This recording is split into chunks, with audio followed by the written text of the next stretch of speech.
Здравствуйте, в эфире программы «7 дней плюс», и сегодня мы говорим о психологической поддержке, психологической помощи членам, участникам специальной военной операции, их семьям, да и вообще всем, кто с этим связан. И у нас сегодня два гостя в студии, я их с удовольствием представляю. В первую очередь нашу гостью из Москвы, это Татьяна Юрьевна Синицына, клинический психолог, экстремальный кризисный психолог, руководитель Центра антикризисной психологической подготовки специалистов и оказания психологической помощи населению Гагара, город Москва. Здравствуйте. Да. Спасибо большое. И уже не первый раз у нас в гостях, да, Ильнар Ильдарович Зинатуллин, руководитель автономной некоммерческой благотворительной организации поддержки гражданских инициатив «Ценим жизнь». Здравствуйте. Добрый вечер. Татьяна Юрьевна, начнем с того, что повод вашего приезда в Казань. С чем связан? Вы знаете, вот совершенно правильное название сегодня прозвучало вот нашей встречи. Помощь психологическая и поддержка психологическая. На самом деле сегодня об этом так мало говорят. Говорят больше про травму, про ПТСР, про то, что нужно сразу всех лечить, всем помогать, что ребята приходят опасные, мало ли что будет. На самом деле мы, оказывается, можем многое делать. И вот что делать, и какие программы давать, с учетом, где мы это будем давать, для кого мы будем это делать. Вот у нас образовался такой союз, такое содействие. Да? Мы подписали договор о сотрудничестве, и мы уже целый год как раз думаем о том и делаем, какие программы должны быть в регионе, кого можем обучить, как можем подготовить. Это могут быть и психологи, соцкоординаторы, волонтеры, даже медики и журналисты. И поэтому у нас уже такая проделана хорошая работа в течение года. И как раз помощь в регионе психологическую для семей, для ребят, которые вернутся, мы окажем более качественно. Да, Ильнар Ильдарович, вот в чем ваше вот сотрудничество заключается? Знаю, что вот у вас какой-то совместный семинар проходит, вы обучаете людей. Да, что могу сказать? Год мы уже работаем, действительно так. Данному соглашению, которое мы заключили в сотрудничестве, я безмерно рад, потому что с нашей стороны при поддержке Татьяны Юрьевны в купе, в комплексе, это есть колоссальный труд, который будет непосредственно отражаться не только на наших ребятах, но еще на их семьях, результативный. Ну да, то есть вы и до этого ездили и продолжаете ездить, туда вот за ленточку, в зону специальной военной операции. Вы как сам инструктор работаете в первую очередь? Санитарный инструктор. Вот психологическая подготовка тоже, да? К счастью, да. К счастью, да, потому что по приезду на точку, скажем так, с ребятами приходится общаться. Так или иначе, для них я человек, приехавший с большой земли. Они ждут от меня новостей, хороших, плохих, каких-то результатов, ответов на свои вопросы. Соответственно, приходится общаться. Я же в понимании того, где они находятся, какие у них задачи и какой в целом психологический фон, стараюсь где-то корректировать их, беседовать и направлять в нужное русло. Татьяна Юрьевна, вот сейчас идет наборный контракт на военную службу. Вот с точки зрения психологии, вот как нужно человеку, который может быть, пока еще раздумывает, пойти, не пойти, какие-то страхи, может быть, опасения, напряженность какая-то, как вот именно психологически подготовиться к этому? Знаете, вот вы правильно говорите, что категории участников, они разные. И контрактники, и добровольцы, и мобилизованные, и военные. И, конечно, мы говорим, что у них у каждого отдельная готовность, которая состоит из подготовленности, из подготовки. А сюда как раз входит и физическая, и психологическая, и настрой, с чем я иду. И вот очень важно понимать, что когда ребята собираются идти, они должны понимать сами, моя семья как. Я могу объяснить, зачем я иду, какие мои смыслы. Когда я вернусь, меня семья поддержит, она поймет, зачем я туда пошел. Вот эти это, наверное, самые такие смысловые вещи, самые главные, потому что одна из потребностей ребят, которые вернутся, чтобы их поняли и приняли их смыслы.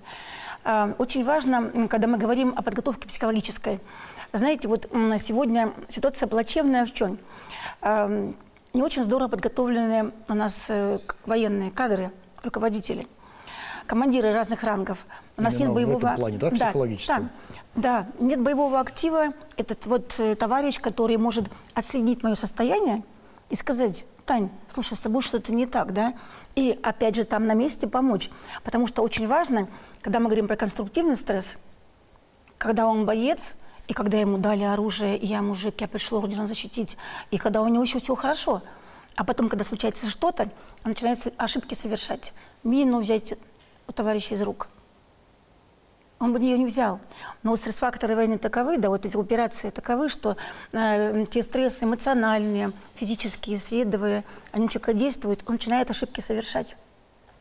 Как подготовиться к уходу, вот, спецоперацию? Конечно, мы говорим отследить свое состояние. Вот я сейчас нормально себя чувствую или нет? А где у меня там зажато тело? А как я дышу?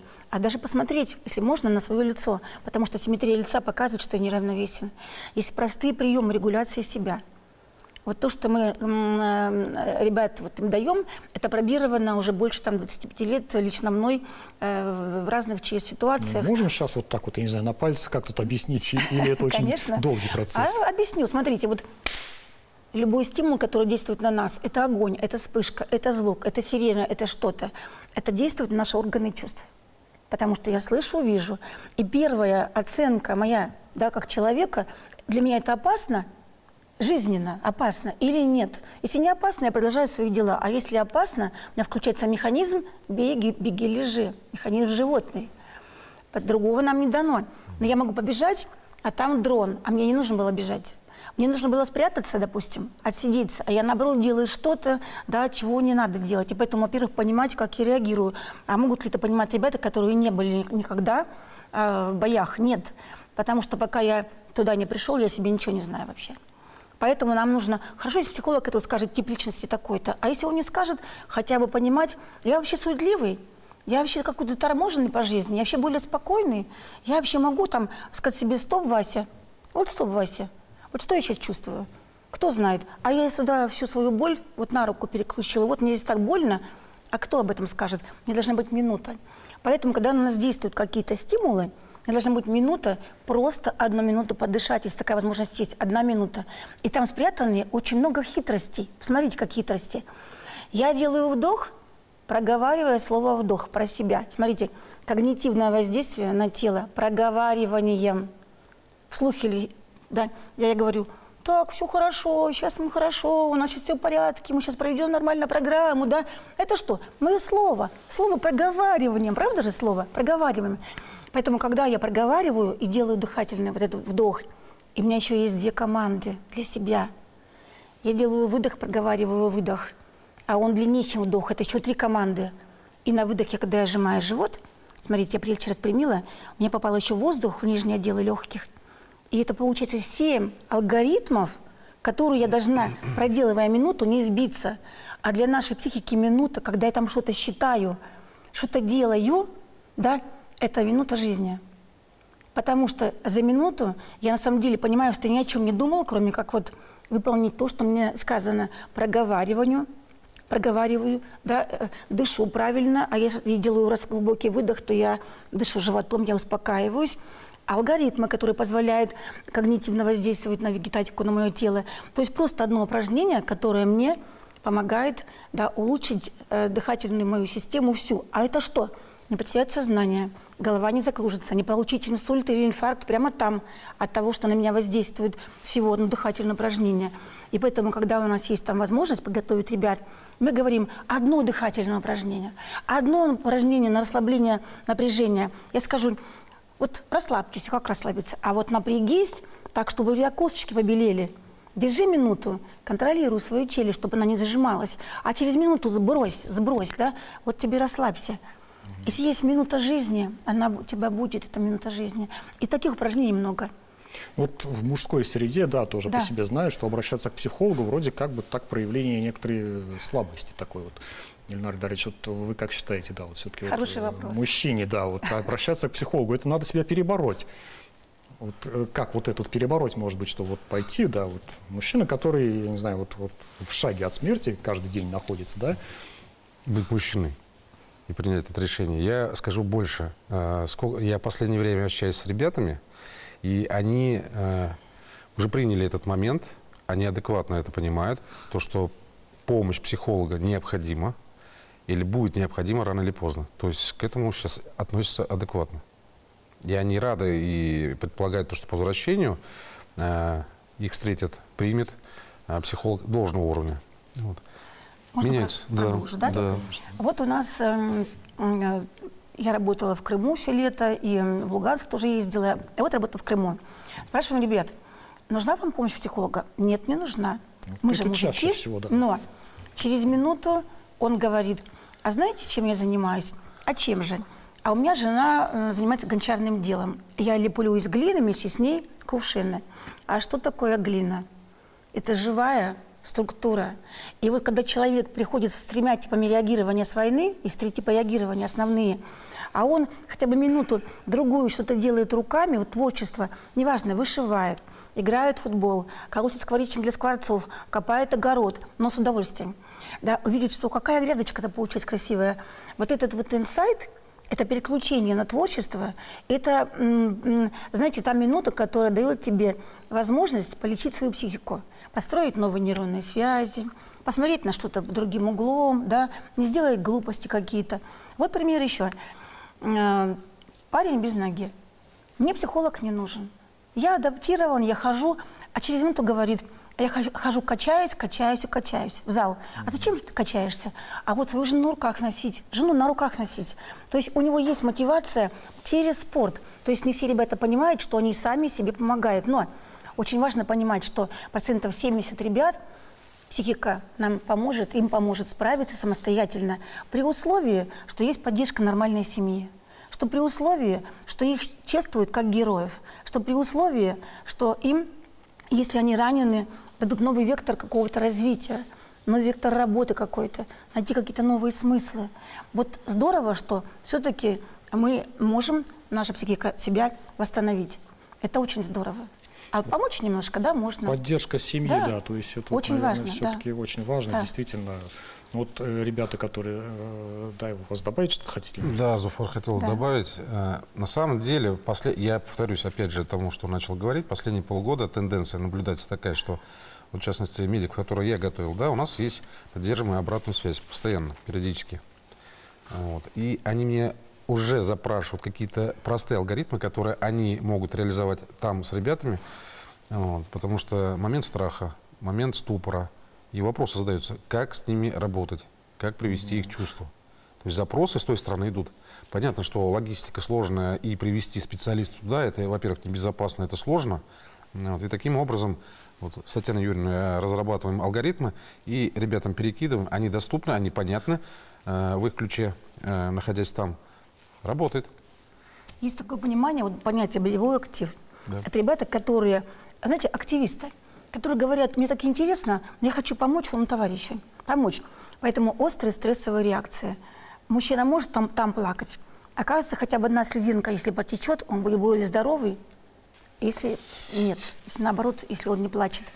Если он рассказывает кому-то там, даже там, какой у него там был бой, пару предложений, не нужно много.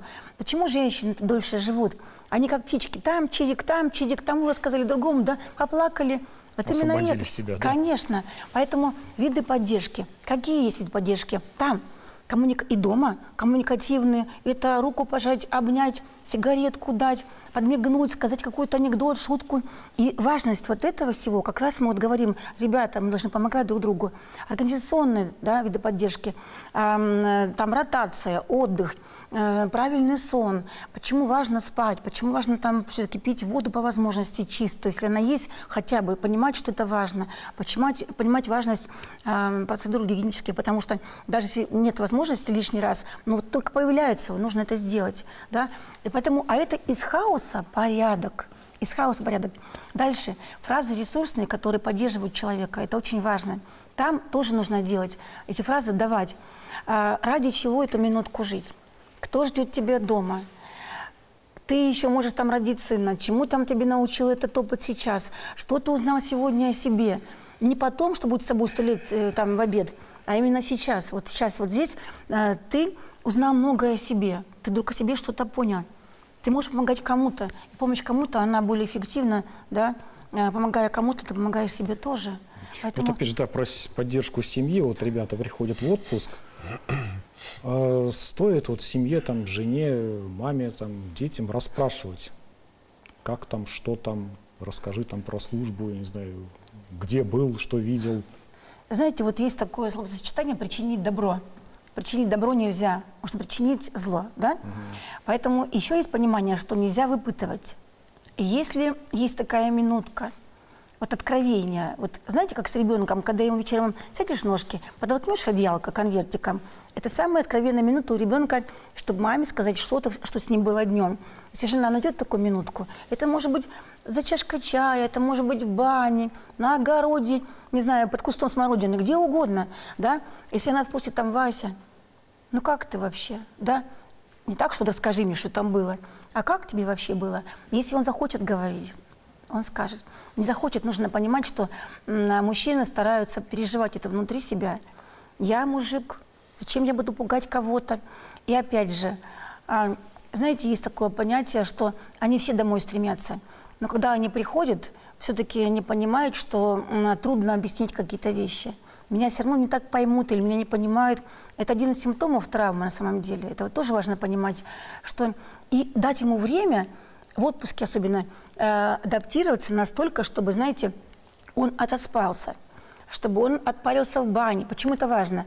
Вот вспомните механизм, который заложен в нас от обезьян, да? Когда человек охотился на мамонта, не знаю, на слона, где кто жил, у него холодели руки и ноги. Доминант в голове, стресс, стресс, стресс. Когда он приходит, его главная задача сейчас отогреть. Отогреть, и жена отогреет телом, если он от секса сам не отказывается, да? И вот этой баней. Потому что когда руки, ноги отогреть, отпарить, сделать хороший массаж шерстяной тканью, а потом массажной щеткой в сторону сердца помассировать своего близкого, да, мы снимаем доминанту стресс. А почему важно отоспаться? Опять же, если взять витальные потребности человека, вот наши любые потребности, базовая потребность, да, пить, кушать, дышать, заниматься любовью, не знаю, все, ходить в туалет. Там базовая потребность безопасности. У нас дальше безопасность, а у ребят сон. Сон. То есть вот ты прислони его к стенке, он спит. Я лечу за Дальнего Востока, 9 часов летит самолет, они 9 часов спят. Ребята с отпуска спят. Вот они вот лишь любая минутка, да, чтобы поспать. Поэтому в отпуске пускай он спит сколько надо. Кормите его белковой пищей, давайте ему чистую воду. Не нагружать его теми делами, которые не сделаны. О, Петя, крыша протекла. Подождет крыша. Не туда не звонить ему, что крыша протекла. И вот будет время, Петя, я тебе помогу тоже, подам досочку, вместе сделаем. Вот не грузить его, дать ему время на отдых просто, отдых. Перейти на рельсы мирные. Ильнар Ильич, я знаю, что вы тоже вот часто ездите туда, да, вот по возвращении, как у вас тоже вот происходит, или оно уже не происходит, адаптация к мирной жизни, или у вас постоянно там? Я там живу постоянно. Нет, адаптация к мирной жизни имеет место быть. Вот, у меня проходит сложно. За последние 2 года практически ничего не изменилось. Бывает, что подвисаю. Вот, сяду на скамейку, подвис, уставился на одну точку и все.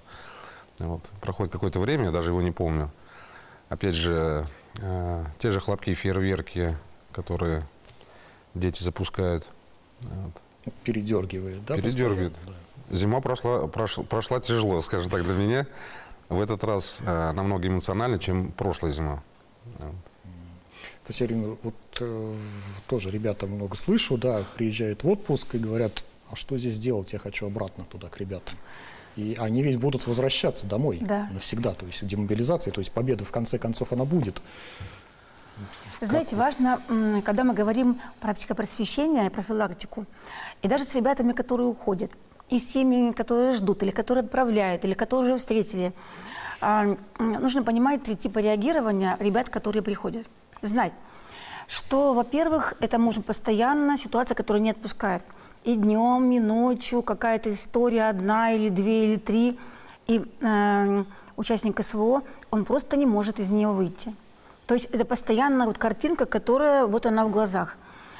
Второй тип реагирования – это те триггеры, которые могут быть. Вот то, что говорит сейчас Ильнар. Вы знаете, у меня была очень смешная история, смешная с точки зрения неведения человека. Директор школы одной говорит: Татьяна Юрьевна, я вот послушал вас, и я понял, почему мой зять падает за машину. Как салют, так он за машину прыгает, а как салют, так он падает. И мы говорим о том, что наш воин может сидеть за столом, но закрутился вентилятор, и он упадет на вас закрывая. Он продолжает на войне воевать, но чтобы эти триггеры-то не случались с ним, он же понимает, на что он реагирует, он перестает ходить туда, где это может скрыться.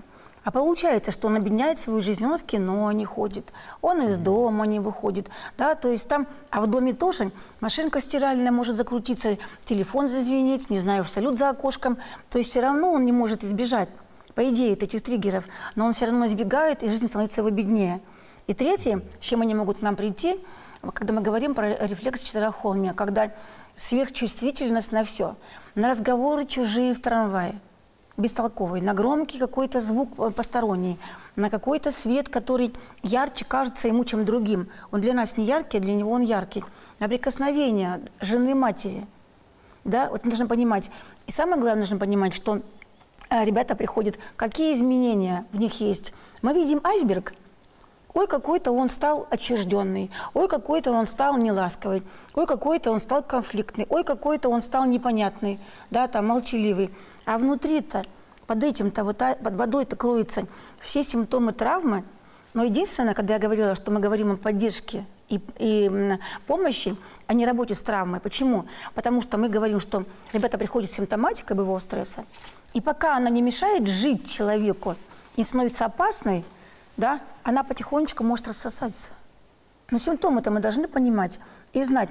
Ага, кошмарное сновидение – это нормально? Нормально, если они определенное время, там не больше месяца после возвращения. А если больше месяца, то Фредди Крюгер бежит, то тебя скидывают без парашюта, либо снится один и тот же бой. Тогда нужно просто таблетки. И для того, чтобы 2 недели их попить, и нормально дальше спать. А ночь спишь, у тебя день легче, потому что днем происходит инвентаризация. Что я потерял, что я утратил на этой войне, товарища, друга, чувство вины какое-то. Знаете, бывает оно не настоящая вина. Тебя раньше ранило, чем другого. Или ты там, например, лежишь в больнице, а кто-то там за тебя еще остался. То есть вот эти все вещи, когда мы, слово инвентаризация, мы прокручиваем, вот, как бы поступил вот, бы я. Вот этот поток мыслей, которым постоянно идет, вот, как его вообще освободить? И поэтому должны жены понимать, что в нем будет другое. Что в нем будет другое. И самое главное понимать, что я-то тоже изменилась. И когда они встретятся, нужна... Это первая встреча 2 людей, которые видят друг друга первый раз. Это уже совершенно это снова люди, как да, влюбленность должна быть, как первое свидание, как первая чашка чая, как первый секс. Потому что это совершенно разные люди. Жена, которая ждала, и он, который пришел, и ребенок. Это совершенно другая семья, совершенно другие люди. И он должен понимать, почему жена изменилась. Вот как это понять, как это все принять на самом деле? Как это понять вообще, что все это изменилось? Объяснять, да. Рассказывать, когда мы говорим, что да. разговаривать. Конечно, да. потому что психопросвещение – это разговор. Он совершенно должен быть вот не такой, знаете, сели, вот он пришел, все, он молчит. Да. Вот. А как? А вот, как допустим, разговорить его? А вот самая правильная вещь, если говорить про специалистов, не нужна консультация, они не придут. А так называемые встречи. Так называемые, ну это вот, можно сказать, тренинговая работа, это громко. Встречи, когда мы просто-напросто, как вот мы в Крыму в этом году, летом, собираем ребят и говорим, ребята, смотрите, вот вы пойдете, как себя защитить, что будет там. Когда стресс становится травматическим, и когда вы должны понимать, что вы можете просто получить пулю, потому что вы уже, извините, пациент. Пациент. Вот как нужно же определить, я-то сам. Первое, самомониторинг себя, я-то какой там? Я-то могу правильно стрелять в ту сторону, какой нужно бежать? Или я что вообще? Самомониторинг, как я могу помочь себе? И дальше... Смотрите, да, вот было такое, да, понятие, может быть, вот Ильнар нам тоже расскажет, афганский синдром, да? Вот может ли появиться, может оно уже есть, да, вот я не знаю, ну, как правильно назвать, не знаю, синдром СВО или еще как-то. Может такое быть, и вот как с этим совсем бороться? Можно отвечать? Вы знаете, есть 4 потребности у наших ребят, когда они возвращаются. Первая потребность – быть услышанным всеми нами, и женой, и ребенком, и нами всеми, и ближайшими соседями, и на работе услышанными, то, что они говорят. Быть понятыми, их смыслы, быть принятыми. Афганский синдром, знаете, вот когда ребята к нам вернулись и стали в газетах писать, что все было зря, что в Афган не нужно было посылать никого, что это война такая, в которой не надо было вообще не участвовать, то состояние ребят ухудшилось значительно из-за этого. Очень важно, когда мы должны ребят чествовать как героев. Знаете, вот пример, простой пример, который я сейчас приведу, прям быстренько, я понимаю, что времени уже мало. Только сегодня говорили, сидит мужчина, который пришел вот сейчас из СВО, и худой, похудела на килограмм, наверное, 40. И вот подсела к нему женщина, говорит: ты, Вася, где был? Да вот там был. Я бы стала перед ним, поклонилась, сказала: вы герой. Увидела его завтра, вон там где-то: вы герой. Понимаете, Да, ничего не надо говорить. Да, спасибо, Татьяна Юрьевна. К сожалению, наше время заканчивается. В общем, нужно разговаривать, чтобы понять друг друга, тем, кто вернулся с специальной военной операции. Это была программа «7 дней плюс». Спасибо, всем мира. Всего доброго.